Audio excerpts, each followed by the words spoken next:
क्या बोला? हम जब यहाँ आते भी हैं छुड़ाने के लिए, कैसे छुड़ाने के लिए है? देह भान से छुड़ाने के लिए। देह में, इंद्रियों में जो विकार भरे हुए हैं, उन विकारों से छुड़ाने के लिए जब आते हैं तब मुझे शिव कहते हैं। एक आत्मा बोली या दो आत्माएं बोली? कौन सी आत्मा बोली? साकार आत्मा बोली। तब दुनिया वाले मुझे शिव कहते हैं। वो शिव और शंकर में अंतर नहीं कर पाते, वो मुझे ही शिव समझ लेते हैं। मैं शिव नहीं हूं।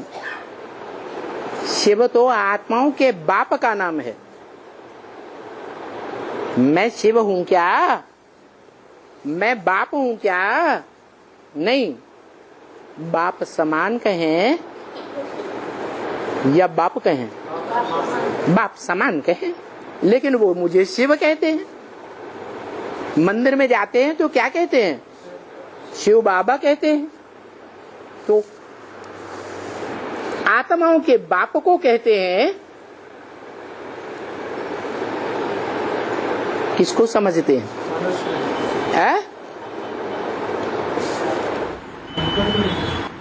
हाँ, वो समझते हैं शंकर ही शिव है।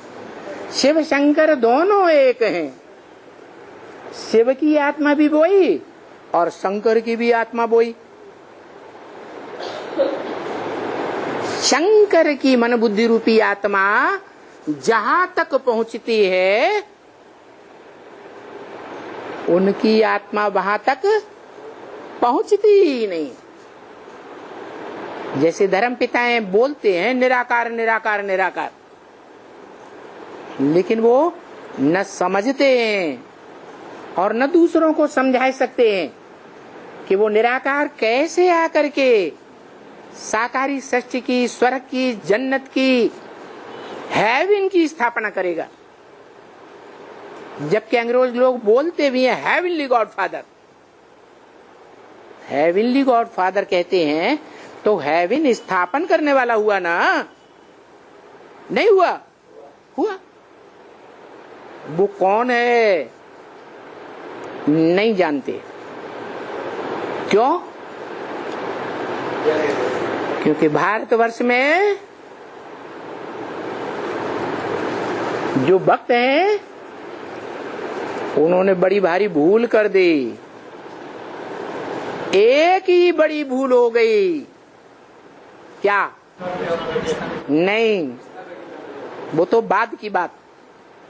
गीता का भगवान कृष्ण को मान लिया। वो कृष्ण जो सतयुग के आदि में 16 कला संपूर्ण जन्म लेता है, जिसको कीर्तन में गाते भी है, हे कृष्ण नारायण वासुदेव। कृष्ण भी समझते हैं, उसे नारायण भी समझते हैं, उसे वसुदेव का पुत्र वासुदेव समझ लेते हैं। लेकिन ऐसे नहीं है। कृष्ण 16 कला संपूर्ण की 16 कला संपूर्ण देवता बनाने वाला कृष्ण क्या है? 16 कला संपूर्ण देवता बनाने वाला है या बनने वाला है? बनने वाला है। तो बनाने वाला उससे ऊंचा होगा, कोई और होगा, या वो स्वयं है? कोई और है। जो 16 कला संपूर्ण बनाने वाला है, नर से नारायण बनाने वाला है, वो ही भगवान है। कृष्ण कैसे भगवान हो सकता है? और वो भी कृष्ण को द्वापर युग में डाल दिया कि द्वापर युग के अंत में कृष्ण भगवान आया और पापी कलयुग की स्थापना करके चला गया। अरे, भगवान पाप की स्थापना करके जाएगा? है? भगवान पुण्यात्मा देवता बनाने आता है, स्वर्ग बनाने आता है, जन्नत बनाने आता है, या नरक कलयुग बनाने आता है, पाप का युग बनाने आता है?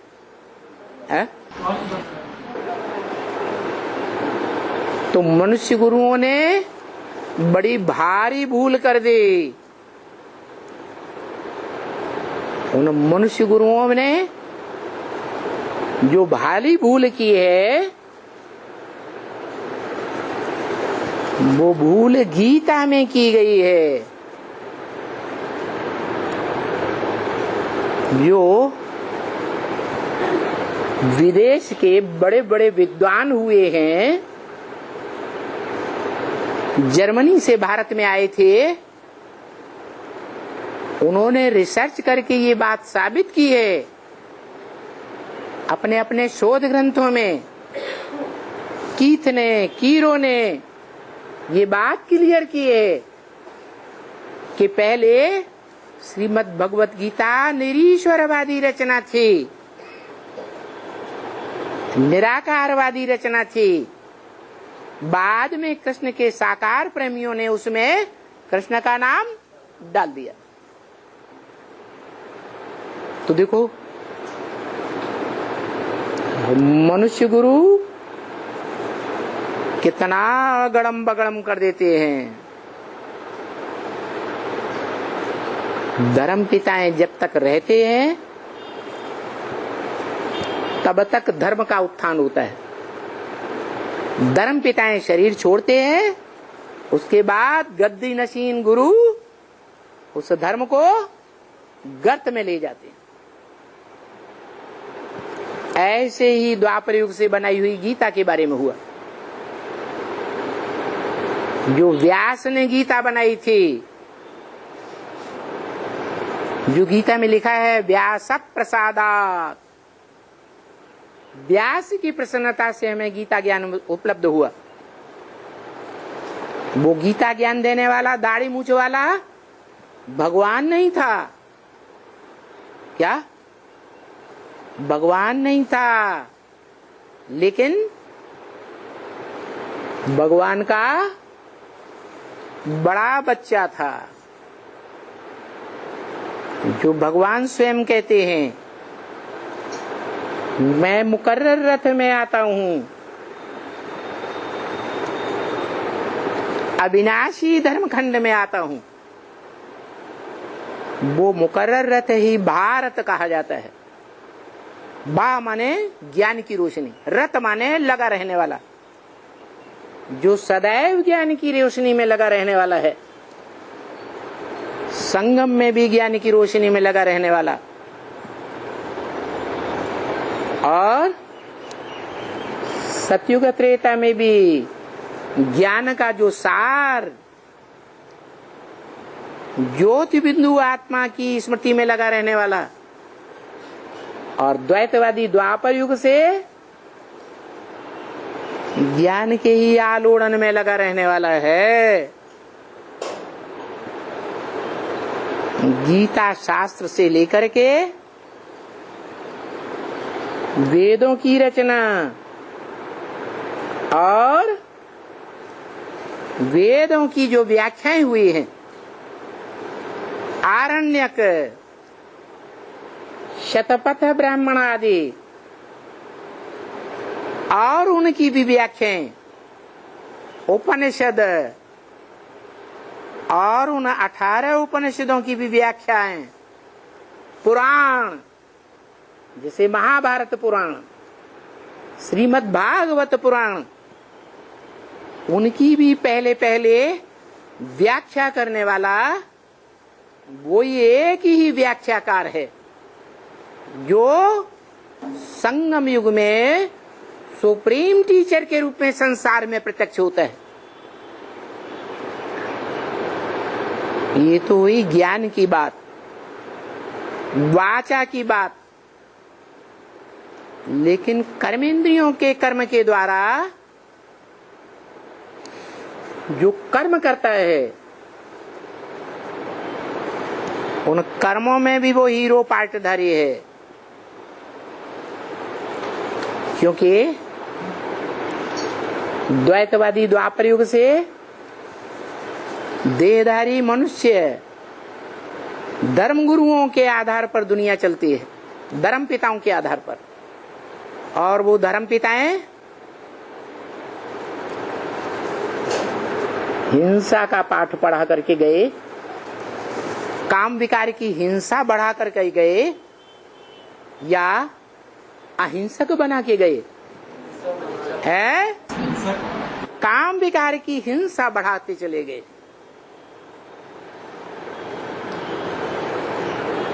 उस काम विकार की हिंसा को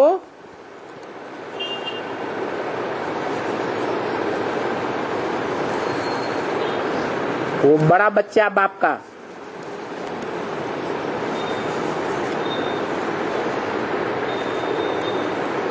मनुष्य सृष्टि में बाप बनकर सामना करता है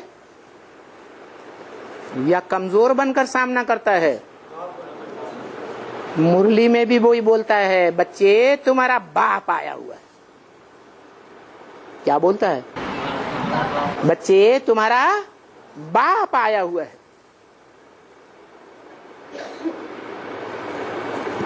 हर बात में तुम्हारा बाप, अच्छाइयों में भी तुम्हारा बाप और बुराइयों में भी तुम्हारा बाप आया हुआ है। तो हिंसा का जवाब काहे से देता है? हिंसा से देता है। बौद्धि धर्म में सिखाते हैं अहिंसा परमो धर्म। जैनियों में भी कहा जाता है क्या? अहिंसा परमो धर्म। अहिंसा ही बड़े से बड़ा धर्म है। तो बताओ, बाप इस सृष्टि में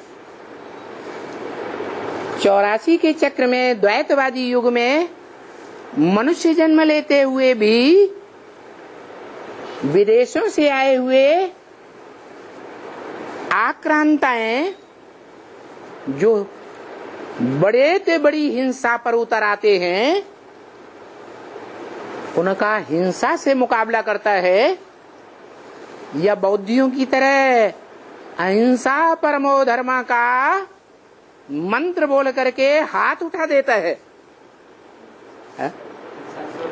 क्या करता है?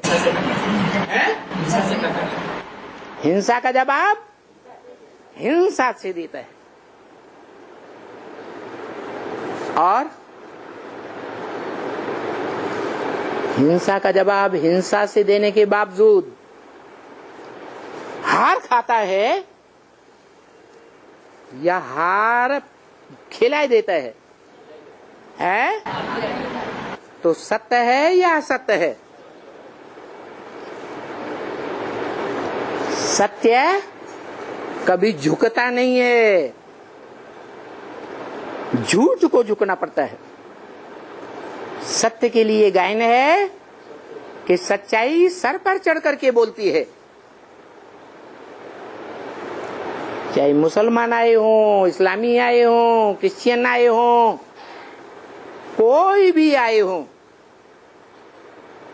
मुगल आए हों, क्रूर से क्रूर बादशाह बनकर आए हों, औरंगजेब आया हो या अकबर बन करके आए हो, जिन्हें विदेशी हिस्टोरियंस ने अकबर महान करके टाइटल दे दिया। क्या अकबर कैसा राजा था? महान अकबर था। अरे अकबर महान था तो राणा प्रताप को जीत क्यों नहीं पाया? लाखों लाख सेना लेकर के आया और सर पर पांव रख करके सेना भाग खड़ी हुई। तो अकबर महान या राणा प्रताप महान? राणा प्रताप को महान कहेंगे। कभी भी हार नहीं खाई जीवन में।